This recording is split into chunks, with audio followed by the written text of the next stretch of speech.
کائنات آخر کیسے بنی؟ یہ شاید انسانی تاریخ کا سب سے قدیم اور سب سے بڑا سوال ہے۔ ہزاروں برس سے انسان آسمان کی طرف دیکھ کر یہی سوچتا آیا ہے کہ یہ سب کچھ کہاں سے آیا؟ کیا یہ محض فزکس کے قوانین کا نتیجہ ہے یا اس کے پیچھے کوئی شعوری منصوبہ موجود ہے؟ آج ہم یہ جاننے کی کوشش کریں گے کہ قرآن کے نزدیک خلق کا حقیقی مفہوم کیا ہے۔ اگر ہم قرآن کو شروع سے آخر تک پڑھیں تو ایک دلچسپ بات سامنے آتی ہے۔ قرآن تخلیق کائنات کی پوری کہانی ایک ہی مقام پر بیان نہیں کرتا۔ ایک آیت میں آغاز کا ذکر کرتا ہے، دوسری میں مادے کی حالت بیان کرتا ہے، تیسری میں آسمانی نظام کی تشکیل کا ذکر ہوتا ہے، چوتھی میں زمین کی تیاری کے بارے میں بتاتا ہے، پانچویں میں زندگی کے ظہور کے بارے میں تذکرہ کرتا ہے۔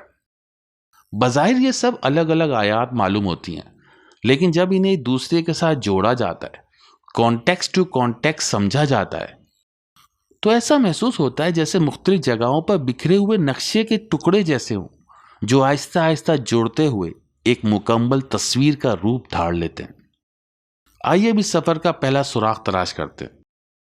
سب سے پہلے تو خلق عربی زبان کے ان جامع الفاظ میں سے ہے جن کا مفہوم محض ایک لفظ پیدا کرنا سے ادا نہیں ہوگا۔ اس لفظ کا مادہ یا روٹ ہے خے لام کاف، جس کے اندر کسی چیز کو ناپ کر متوازن انداز میں مناسب تناسب کے ساتھ ایک خاص صورت دینا ہے، اس کی ساخت متعین کرنا اور اسے اس مقصد کے مطابق ڈھالنا شامل ہے جس کے لیے وہ وجود میں آ رہی ہو۔ اس مادے سے خلق اور اخلاق کے الفاظ بھی بنتے ہیں۔ جس طرح جسمانی تخلیق میں ہر عضو ایک متوازن ترتیب اور مقررہ تناسب کے ساتھ اپنی جگہ رکھتا ہے، اسی طرح انسانی شخصیت میں جب صفات، رویے اور کردار ایک متوازن نظم اختیار کر لیتے ہیں تو اسے حسن اخلاق کہا جاتا ہے۔ گویا عربی زبان میں خلق صرف ظاہری ساخت کا تصور نہیں، بلکہ باطنی ساخت، کردار کی تشکیل اور ہر چیز کے اس کی مناسب جگہ پر رکھنے کے مفہوم کو بھی اپنے اندر سموئے ہوئے۔ قرآن بھی اسی تصور کو مختلف مقامات پر ایک ہی اصول کے ساتھ بیان کرتا ہے، جیسے کہ اللہ کہتا ہے کہ وہ جس نے پیدا کیا پھر اسے درست توازن عطا کیا، اور جس نے ہر چیز کے لیے مناسب اندازہ مقرر کیا پھر اسے اس کے مقصد کی طرف رہنمائی دی۔ یہاں چار الفاظ مسلسل آئے، پہلے خلق یعنی تخلیق، پھر ہے سوا یعنی توازن، پھر ہے قدر یعنی پیمائش اور حدود، اور آخر میں ہدا یعنی کہ مقصد کی طرف رہنمائی۔ گویا قرآن تخلیق کو ایک لمحاتی واقعہ نہیں بلکہ ایک مسلسل عمل کے طور پر پیش کر رہا ہے، جس کا ہر مرحلہ اگلے مرحلے کی بنیاد بنتا ہے۔ یہی اصول سورہ قمر میں ایک اور انداز سے سامنے آتا ہے کہ بے شک ہم نے ہر چیز کو ایک مقررہ اندازے کے ساتھ پیدا کیا۔ اسی حقیقت کو سورہ فرقان مزید واضح کرتی ہے۔ اس نے ہر چیز کو پیدا کیا، پھر اس کے لیے ایک مکمل پیمانہ اور نظام مقرر کیا۔ تین مختلف صورتیں، تین مختلف مقامات، لیکن ایک ہی اصول، یعنی تخلیق کبھی بے ترتیب نہیں آتی۔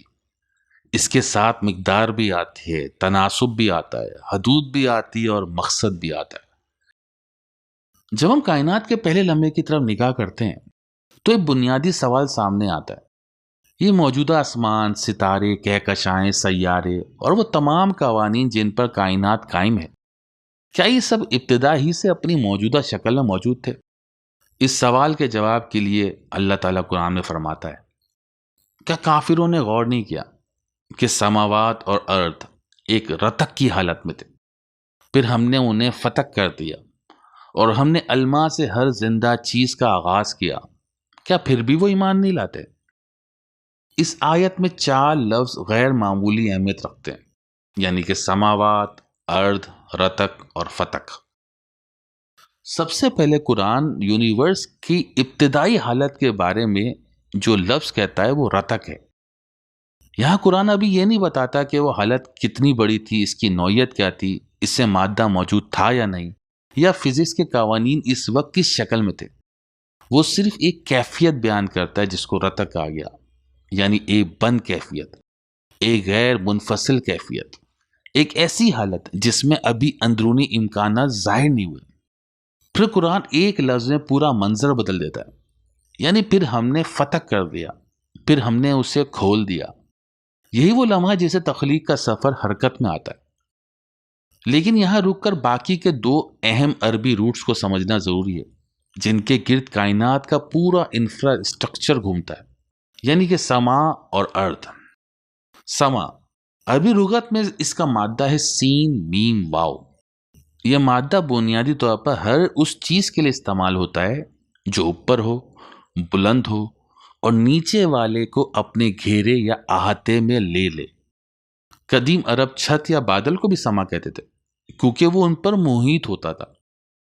اس کے برعکس ارض کا مادہ اس نچلی سطح کو ظاہر کرتا ہے جو پست ہو، بچھائی گئی ہو اور جس پر پاؤں ٹکا کر کھڑا ہوا جا سکے، یعنی کہ دی باٹم پلیٹ فارم۔ ابتدا میں یہ الفاظ کسی مخصوص سیارے یا مادی آسمان کے لیے بنے ہی نہیں تھے، یہ تو خالص اسٹرکچرل اور لوکیشنل تصورات کے بارے میں تھے۔ بعد میں جب انسان نے اپنے ماحول کو دیکھا تو اس نے اپنے نیچے موجود مٹی کے گولے کو جس پر وہ پاؤں رکھ کے کھڑا ہوتا ہے، اس کو اصطلاحی طور پر اسی روٹ ارتھ کہنا شروع کر دیا، اور اوپر نظر آنے والے اس نیلے خلا کو سما یا اسکائی یا آسمان کا نام دے دیا گیا۔ قرآن میں ایک بہت انٹرسٹنگ بات ہے کہ کائناتی اسٹرکچر میں ارتھ ہمیشہ سنگولر آئی ہے۔ روٹ کانسیپٹ کی روشنی میں اسے اس ایک بنیادی پلیٹ فارم یا یونیورسل مٹیریل پلیٹ فارم کے طور پر سمجھا جا سکتا ہے جس پر پوری کائنات کا مادی وجود ایک ہی بنیادی قوانین فزکس اور بنیادی ذرات کے تحت تشکیل پاتا ہے۔ اس کے برعکس سما کو ہمیشہ جمع کی فارم میں لایا گیا، جسے کائنات کے ان متعدد محیط اور باہم مربوط یعنی نیسٹڈ کاسمک ڈومینز کے تصور کے طور پر دیکھا جا سکتا ہے جو اس مادی پلیٹ فارم کو اس کا فزیکل کانٹیکسٹ، اسٹرکچرل آرڈر اور گورننگ انٹریکشن فراہم کرتے ہیں۔ چنانچہ جب قرآن رتق اور فتق کے ابتدائی مرحلے میں سماوات اور ارض کا ذکر کرتا ہے تو روٹ کانسیپٹ کے مطابق یہاں مراد ہمارا موجودہ سیارہ یا پلانٹ ارتھ یا اس کے گرد موجود فضا نہیں ہو سکتی، کیونکہ اس مرحلے پر انفرادی سیارے، ستارے اور کہکشائیں ابھی وجود میں ہی نہیں آئے تھے۔ یہاں الارض کائناتی مادی بنیاد، دی کاسمک باٹم پلیٹ فارم کی نمائندگی کرتا ہے، جبکہ السما اس بلائی محیط اور وسیع کائناتی domain, the higher encompassing cosmic domain کی، جس کے اندر آگے چل کر تمام مادی سسٹمز، ستارے، کہکشائیں اور بڑے پیمانے کی کائناتی ساخت یعنی کہ لارج اسکیل کاسمک اسٹرکچر ظہور پذیر ہوئی۔ گویا رتق کی حالت میں یہ نچلا مادی پلیٹ فارم اور اس کا بالائی محیط کائناتی ڈومین ایک متحدہ حالت، یونیفائیڈ اسٹیٹ میں تھے، جنہیں فتق کے ذریعے الخالق نے تدریجاً کھول کر کائناتی ساخت کی صورت میں ظاہر کرنا شروع کیا۔ لیکن قرآن یہاں بھی رک جاتا ہے۔ وہ یہ نہیں بتاتا کہ اس کھلنے کے فوراً بعد کیا وجود میں آیا۔ اس سوال کا جواب ہمیں قرآن کی ایک اور آیت ملتا ہے۔ اللہ فرماتا ہے، اور وہی ہے جس نے سماوات اور ارض کو 6 مراحل میں پیدا کیا اور اس کا عرش الماء پر تھا۔ تخلیق کی ابتدائی منظر میں پہلی مرتبہ جس کیفیت کا ذکر سامنے آتا ہے وہ ہے الماء۔ یہاں ایک لمحے کے لیے رکنا ضروری ہے۔ قرآن نے الماء کہا ہے، لیکن کیا یہاں مراد صرف وہی پانی ہے جسے ہم پیتے ہیں؟ یا عربی زبان میں اس لفظ کا تصور اس سے کہیں زیادہ وسیع تھا؟ یہی وہ مقام ہے جہاں ہمیں دوبارہ عربی زبان کی طرف لوٹنا پڑے گا۔ قدیم عرب صرف پینے کے پانی کو ہی ماں نہیں کہتے تھے۔ اس لفظ کے روٹ کانسیپٹ کے اندر ایک بنیادی تصور موجود تھا، اور وہ تھا رکت، بہاؤ، حرکت اور غیر جامد کیفیت۔ ہر وہ چیز جو سخت اور منجمد نہ ہو بلکہ بہنے، ڈھلنے اور شکل بدلنے کی صلاحیت رکھتی ہو، وہ اس روٹ کانسیپٹ کے دائرے میں آ سکتی ہے۔ خود قرآن نطفے کے لیے ماں کا لفظ یوز کرتا ہے، حالانکہ وہ ہمارا پینے والا پانی نہیں ہوتا۔ عربی زبان میں جو پگھلی ہوئی دھاتیں ہوتی ہیں ان کے لیے بھی ماں کا لفظ یوز ہوتا تھا، جیسے کہ ماں زیب، زیب مانے سونا اور ماں مانے پگھلا ہوا۔ اسی طرح ماء الحدید یعنی کہ پگھلا ہوا لوہا، یعنی کہ کائنات کسی ٹھوس شکل میں موجود نہیں تھی، وہ ایک ایسی حالت میں تھی جس میں استحکام سے زیادہ حرکت تھی، سختی سے زیادہ لچک تھی اور جمود سے زیادہ بہاؤ تھا، یعنی کہ وہ ایک لیکوڈ فارم میں تھا۔ دوسرے مقام پر وہ ہمیں تخلیق کے اگلے مرحلے کی طرف لے جاتا ہے، جہاں پہلی مرتبہ ایک نیا لفظ سامنے آتا ہے اور وہ ہے دخان، اور یہی وہ لفظ ہے جو کائنات کے اگلی ارتقائی مرحلے کی طرف اشارہ کرتا ہے، جہاں اللہ کہتا ہے پھر اس نے سما کی طرف توجہ فرمائی جبکہ وہ دخان کی حالت میں تھا، پھر اس نے اس سے یعنی سما سے اور عرض سے فرمایا آؤ، چاہے خوشی سے یا جبر کے ساتھ۔ دونوں نے عرض کیا ہم اطاعت کے ساتھ حاضر ہوتے ہیں۔ قدیم عرب جب دخان کہتے تھے تو ان کے ذہن میں صرف آگ سے اٹھنے والا دھواں نہیں آتا، بلکہ ہر وہ کثیف، منتشر اور معلق مادی غبار آتا تھا جو ابھی کسی مستقل شکل میں منظم نہ ہوا ہو۔ گویا مادہ اب بھی اپنی آخری ساخت میں نہیں پہنچا تھا، لیکن اب وہ صرف رقیق بہاؤ بھی نہیں رہا، وہ ایک نئی کیفیت اختیار کر چکا تھا، ایک ایسی کیفیت جس کے آگے ترتیب، تہہ بندی اور ساخت پیدا ہو سکتی تھی۔ گویا قرآن ہمیں اچانک مکمل کائنات نہیں دکھا رہا، بلکہ ایک مرحلہ وار ارتقا دکھا رہا ہے، جہاں ہر نئی کیفیت پچھلی کیفیت سے جنم لے رہی ہے۔ لیکن اگر کائنات ابھی دخان کی حالت میں تھی تو پھر ستارے کہاں تھے؟ کہکشائیں کہاں تھیں؟ مدار کہاں تھے؟ نظام کہاں تھا؟ یہی وہ سوال ہے جس کا جواب قرآن اگلے مرحلے میں دیتا ہے، جہاں پہلی مرتبہ کائنات کی تنظیم، تقسیم اور نظام سازی کا ذکر سامنے آتا ہے۔ اللہ کہتا ہے پھر اس نے انہیں 2 مراحل میں 7 سماوات کی صورت میں مکمل کیا، اور ہر سما کے اندر اس نے اپنا امر مقرر کر دیا۔ یہ آیت بھی ایک غیر معمولی آیت ہے، کیونکہ پہلی مرتبہ قرآن صرف مادے کی بات نہیں کر رہا، وہ نظام کی بات کر رہا ہے۔ یا امر صرف حکم کے معنی میں نہیں، حکم تو خود عربی کا لفظ ہے، بلکہ امر سے مراد ایک ایسا نظام، ایک ایسا قانون اور ایک ایسا فنکشن بھی ہے جو ہر سطح کو اس کی مخصوص ذمہ داری دیتا ہے۔ ذرا کائنات کو دیکھیے، ہر ستارہ اپنی حد میں، ہر کہکشاں اپنے مدار میں ہے، ہر قوت اپنے قانون کے مطابق کام کرتی ہے۔ یعنی خام مادہ اب نظام بن چکا ہے، منتشر کیفیت اب ترتیب میں بدل چکی ہے، اور ہر سطح اپنے اپنے قانون کے ساتھ قائم ہو چکی ہے۔ لیکن ایک سوال اب بھی باقی ہے، اگر بلائی نظام مکمل ہو چکا تو بنیاد کہاں تھی جس پر زندگی نے ظہور کرنا تھا؟ قرآن ہمیں اگلے مرحلے میں اسی بنیاد کی طرف لے جاتا ہے، جہاں پہلی مرتبہ الارض کو ایک نئے زاویے سے بیان کیا گیا۔ لیکن عین اسی مقام پر ایک ایسا سوال بھی سامنے آ جاتا ہے جس پر صدیوں سے بحث ہو رہی ہے۔ سوال یہ ہے کہ زمین پہلے بنی یا آسمان؟ پہلی نظر میں ایسا محسوس ہوتا ہے کہ قرآن کی 2 صورتیں 2 مختلف ترتیب بیان کر رہی ہیں۔ آئیے پہلے دونوں مقامات کو بغیر کسی تبصرے کے پڑھتے ہیں۔ ایک جگہ قرآن کہتا ہے کہہ دیجئے کیا تم اس ذات کا انکار کرتے ہو جس نے الارض کو 2 مراحل میں پیدا کیا؟ پھر اگلی آیت میں فرماتا ہے اور اس میں مضبوط توازن قائم کیے، اس میں برکت رکھی، اور اس کے اندر زندگی کے لیے ضروری وسائل ایک متعین انداز سے مقرر کیے۔ اور اس کے فوراً بعد فرمایا پھر اس نے سما کی طرف توجہ فرمائی جبکہ وہ دخان کی حالت میں تھا، اور پھر کہتا ہے پھر انہیں 2 مراحل میں 7 سماوات کی صورت میں منظم اور مکمل کر دیا۔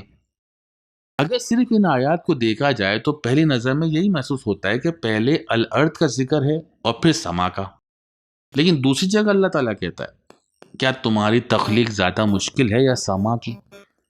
اس نے اسے بنایا، اس کی بلندی کو بلند کیا، اسے متوازن کیا، اس کی رات کو تاریک اور اس کی روشنی کو ظاہر کیا، اور اس کے بعد الارض کو دہا کیا، اس میں سے اس کا پانی نکالا، اس کی نباتات ظاہر کی اور پہاڑوں کو مضبوطی سے جما دیا۔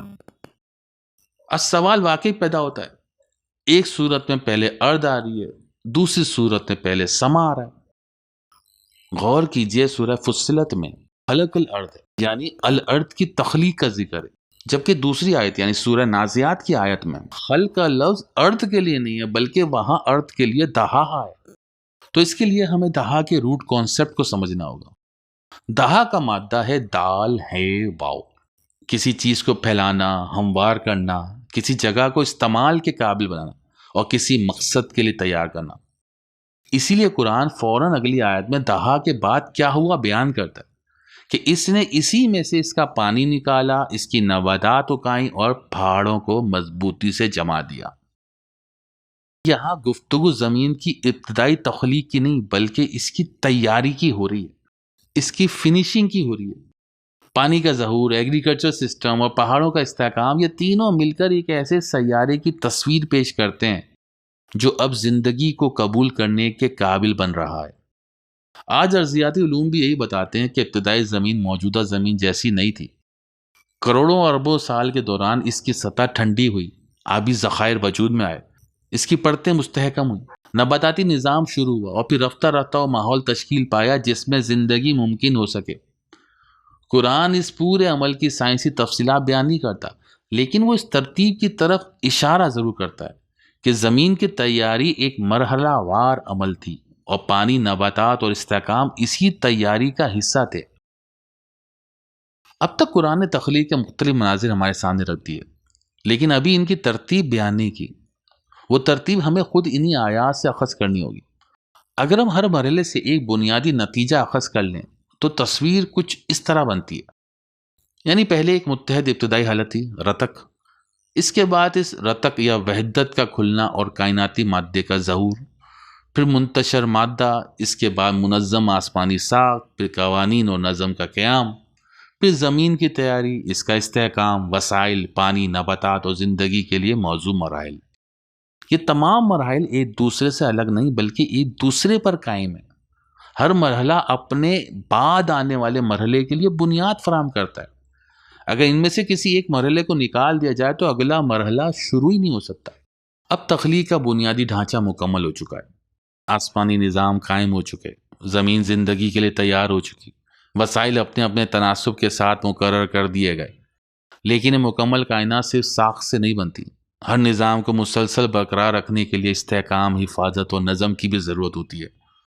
قرآن تخلیق کے آخری منظر میں ہماری توجہ اسی حقیقت کی طرف لے جاتا ہے، جہاں وہ فرماتا ہے پھر اس نے 2 مراحل میں 7 آسمانی نظاموں کی صورت کو مکمل کر دیا، ہر آسمانی نظام کے لیے اس کا اپنا امر مقرر کیا اور قریب ترین آسمان کو روشن اجرام سے آراستہ کیا اور اسے حفاظت کا نظام عطا کیا۔ یہ سب اس ہستی کی منصوبہ بندی ہے جو ہر چیز پر غالب اور ہر چیز کا مکمل علم رکھنے والی ہے۔ یہاں قرآن تخلیق کے کچھ آخری اہم اجزاء بیان کرتا ہے، یعنی کہ 7 سماوات، امر، مصابی اور حفظ۔ سب سے پہلے 7 سماوات۔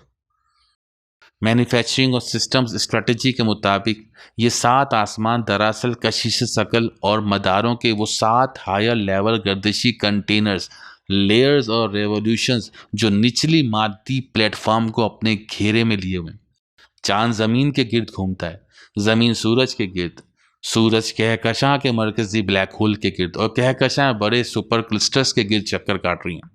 اور خالق نے اس کائناتی فیبرک کو ایک بے ترتیب خلا کے طور پر نہیں بلکہ ایک کے اندر ایک گھومتے ہوئے 7 بڑے گردشی میٹرکس کے طور پر ڈیزائن کیا، جہاں ہر نچلا سسٹم اپنے سے ہائر کنٹینر کے قانون کے تحت بیلنسڈ ہے۔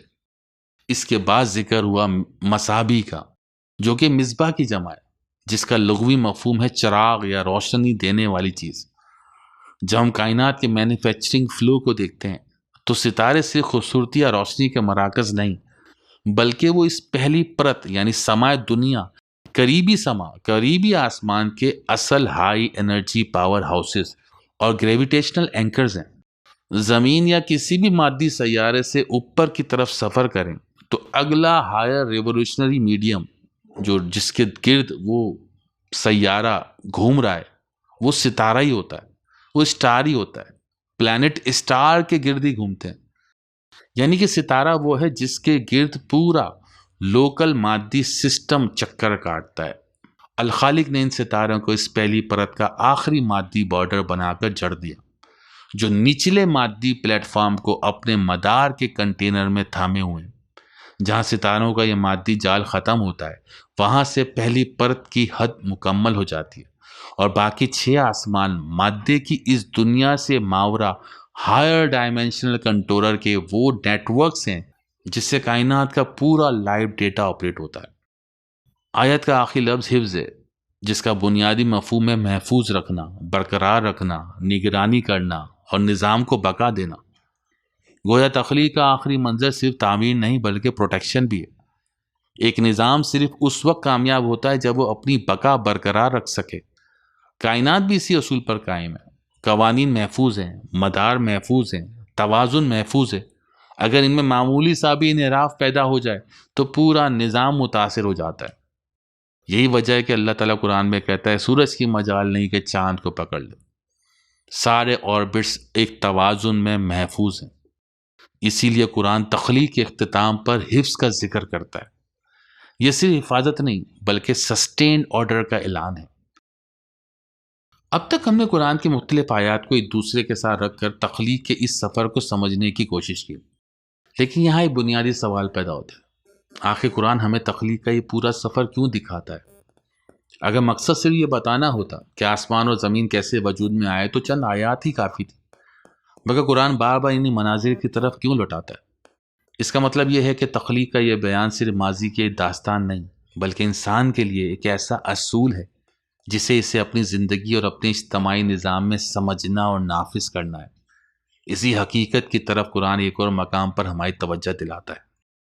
اور اگر آپ ان سے پوچھیں کہ آسمان اور زمین کو کس نے پیدا کیا اور سورج اور چاند کس نے ایک مقرر نظام کے تابع کیا، تو وہ ضرور کہیں گے اللہ نے۔ پھر آخر وہ کہاں الٹے پھرے جا رہے ہیں؟ اور کیجئے، یہاں مسئلہ خالق کے وجود کا نہیں۔ قرآن جن سے مخاطب ہے وہ اللہ کو خالق مانتے ہیں، آسمان و زمین کو اسی کی تخلیق سمجھتے ہیں اور سورج و چاند کو اسی کے تابع ہونے کا اعتراف کرتے ہیں۔ پھر قرآن یہ کیوں کہتا ہے کہ پھر یہ کہاں پھرے جا رہے ہیں؟ کیونکہ اصل انحراف اللہ کو خالق ماننے میں نہیں تھا بلکہ خالق کے اصولوں کے مطابق زندگی بسر نہ کرنے میں تھا۔ وہ کائنات میں اللہ کی حاکمیت کو تسلیم کرتے تھے مگر اپنی سیاست، اپنی معیشت، اپنے عدالتی نظام، اپنی معاشرت اور اپنی قیادت کو انہی اصولوں کے تابع کرنے کے لیے تیار نہیں تھے۔ یہی سوال آج بھی ہمارے سامنے کھڑا ہے۔ اگر ہم یہ مانتے ہیں کہ پوری کائنات ایک منظم اور متوازن نظام کے تحت چل رہی ہے تو پھر انسانی معاشرے اس اصول سے مستثنیٰ کیوں ہیں؟ اگر سورج، چاند، ستارے، زمین، وسائل اور زندگی سب اپنے اپنے مقررہ قوانین کے تابع ہیں تو ریاستیں، ادارے، معیشتیں اور تہذیبیں بغیر واضح اصولوں، متعین ذمہ داریوں، درست اختیارات اور متوازن نظام کے کیسے کامیاب ہو سکتی ہیں؟ یہی دراصل صبغت اللہ کا بنیادی اصول ہے اور یہی اس سیریز کا مقصد بھی۔ ہم اس سلسلے میں قرآن کو فلکیات، سائنس یا ہسٹوری کی کتاب کے طور پر نہیں پڑھ رہے بلکہ ایک ڈیوائن گورننس مینول کے طور پہ پڑھ رہے ہیں۔ قرآن جب کائنات کی تخلیق بیان کرتا ہے تو اس کا مقصد صرف یہ بتانا نہیں ہوتا کہ چیزیں وجود میں کیسی آئیں، بلکہ یہ دکھانا بھی ہوتا ہے کہ ایک کامل نظام کیسے قائم کیا جائے گا، کس طرح ہر مرحلہ اگلے مرحلے کی بنیاد بنتا ہے، کس طرح ہر جز کو اس کی ذمہ داری دی جاتی ہے، کس طرح وسائل متوازن انداز میں تقسیم کیے جاتے ہیں اور کس طرح پورا نظام اپنے مقررہ قوانین کے تحت پائیدار انداز میں چلتا ہے۔ اور یہی وہ مقام ہے جہاں الخالق صرف اللہ تعالیٰ کی ایک صفت نہیں رہتا بلکہ انسانی تہذیب، ریاست، اداروں اور قیادت کے لیے ایک بنیادی گورننس کا اصول بن جاتا ہے۔ اگر انسان واقعی اللہ کا خلیفہ بن کر زمین پر اپنی ذمہ داری ادا کرنا چاہتا ہے تو اسے صرف اللہ کو خالق ماننا کافی نہیں بلکہ خلق کے انہی اصولوں کو اپنی گورننس، اپنے اداروں اور اپنی تہذیب کی بنیاد بنانا ہوگا۔ اللہ تعالیٰ نے کائنات کو ایک ہی لمحے میں مکمل صورت میں پیدا نہیں کیا، حالانکہ وہ ایسا کرنے پر پوری قدرت رکھتا ہے، لیکن انسان ایسا نہیں کر سکتا، اسی لیے اللہ نے ایسا نہیں کیا۔ اسی وجہ سے قرآن ہمیں بار بار ایک مرحلہ وار تخلیقی عمل دکھاتا ہے کہ پہلے وجود کا آغاز، پھر ابتدائی مادہ، پھر ساخت، پھر قوانین، پھر وسائل، پھر زندگی کے لیے ماحول اور آخر میں ایسا نظام جو خود اپنے مقررہ قوانین کے تحت مسلسل چلتا رہے۔ یہ ترتیب ہمیں بتاتی ہے کہ کامیاب نظام کبھی اتفاق سے پیدا نہیں ہوتے بلکہ دور اندیشی کے ساتھ سوچے سمجھے ڈیزائن کے تحت وجود میں آتے ہیں۔ انسانی دنیا کی زیادہ تر ناکامیابی اسی ایک اصول کو نظر انداز کرنے کا نتیجہ ہے۔ ریاستیں منصوبے شروع تو کر دیتی ہیں لیکن ان کے لیے ادارے پہلے سے تیار نہیں ہوتے۔ ادارے بنا دیے جاتے ہیں مگر ان کے اختیارات واضح نہیں ہوتے۔ وسائل مختص کر دیے جاتے ہیں تو ان کی تقسیم متوازن نہیں ہوتی۔ قوانین تو بنا دیے جاتے ہیں مگر ان پر عمل درآمد کا نظام موجود نہیں ہوتا۔ نتیجہ یہ نکلتا ہے کہ بظاہر سب کچھ موجود ہونے کے باوجود پورا نظام غیر مؤثر ہو جاتا ہے۔ مسئلہ وسائل کی کمی نہیں ہوتا، مسئلہ ڈیزائن کی کمزوری ہوتا ہے۔